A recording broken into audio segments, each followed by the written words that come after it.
Shalom Bracha, mes chers amis, un de nos chers élèves nous pose la question intéressante et nous dit, Monsieur le rabbin, ma femme est fatiguée et j'aime ma femme de tout mon cœur et j'aimerais lui faire un cadeau au lieu de lui faire une bague, je voudrais l'amener en vacances à Pessah.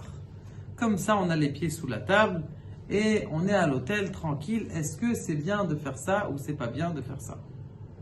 Est-ce que je peux y aller ou pas? La réponse, elle est comme ça.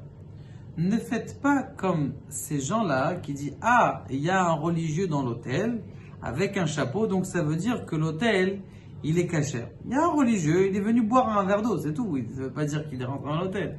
Donc c'est pas forcément que parce qu'il y a un monsieur avec un chapeau qui est rentré dans l'hôtel que ça veut dire que l'hôtel, il est cachère. Il y a tout simplement aujourd'hui, d'accord, plusieurs choses. Il y a des bons herchérim, c'est-à-dire des bons hôtels dans lesquels ils sont cachers, d'accord, et qui sont vérifiés par certaines personnes, d'accord. Maintenant, il faut deux choses. Non seulement regarder le hercher, non seulement appeler la personne. Monsieur, vous faites un hôtel, dites-moi c'est qui vos chômrim, et vous appelez le chômeur et vous regardez est-ce que ce chômeur il fait attention ou il fait pas attention.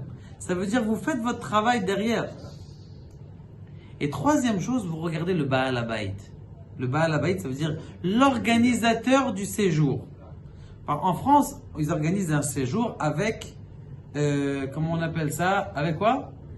Avec un séjour avec un rave et un séjour dans un hôtel qui est un hôtel a priori qui a été caractérisé pour le Pessah. Mais il y a des hôtels en Israël qui sont toute l'année, ils sont cachers. D'accord? Donc maintenant, quelqu'un qui est Baal Habayit, c'est-à-dire le Baal Habayit, lui, il est scrupuleux. Si vous allez dans un hôtel dans lequel le Baal Habayit est scrupuleux et le chômeur dit « Tu sais, on a un problème avec ça. » Pas de problème. Tu jettes à la poubelle. Maintenant, si le Baal Habayit, il est tranquille comme ça et le mashgiach, il vient le voir et il dit « Écoute, comment on appelle ça, la viande là, je sais pas, genre, elle a disparu, je sais pas où elle l'a vue, j'ai vu un autre morceau de viande sur la table. » Il dit écoute, c'est rien du tout, t'inquiète pas, on va trouver, ou on va amener quelqu'un, ou on va amener une casserole, on a besoin d'une casserole. Alors il y a des tensions qui se font. Donc Béhémet, il faut vérifier qui est le hercher qui vous fait cet hôtel.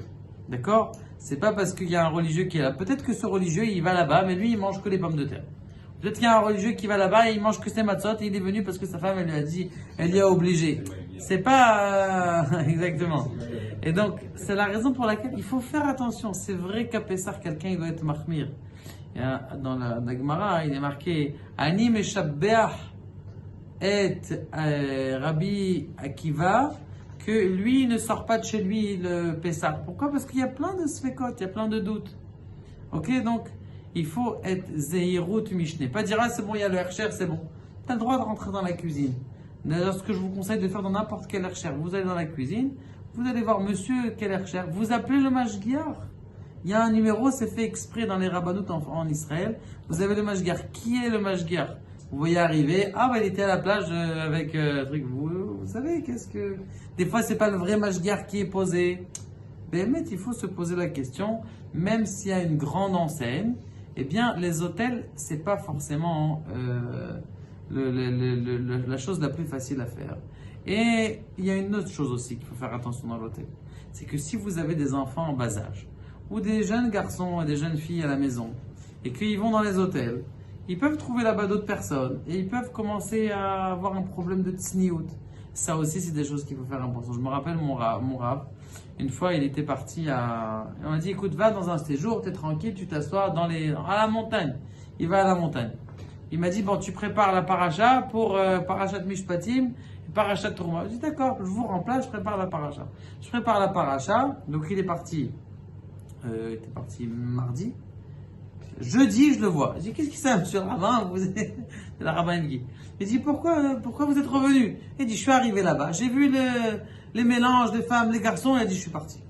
Et il est revenu, il a dit, de quoi je vais pas rester mélangé, les hommes et les femmes, comme ça, s'il y a un problème de tsniout, ça aussi, quelqu'un, il doit faire attention dans lequel. Que Kadosh Baruch Hu nous aide, qu'on soit bien dirigé. Demandez à votre rave où aller, comment aller, et quelles sont les circonstances, et en fonction de les circonstances de la famille aussi. Baruch Adonai, l'Olam Amen.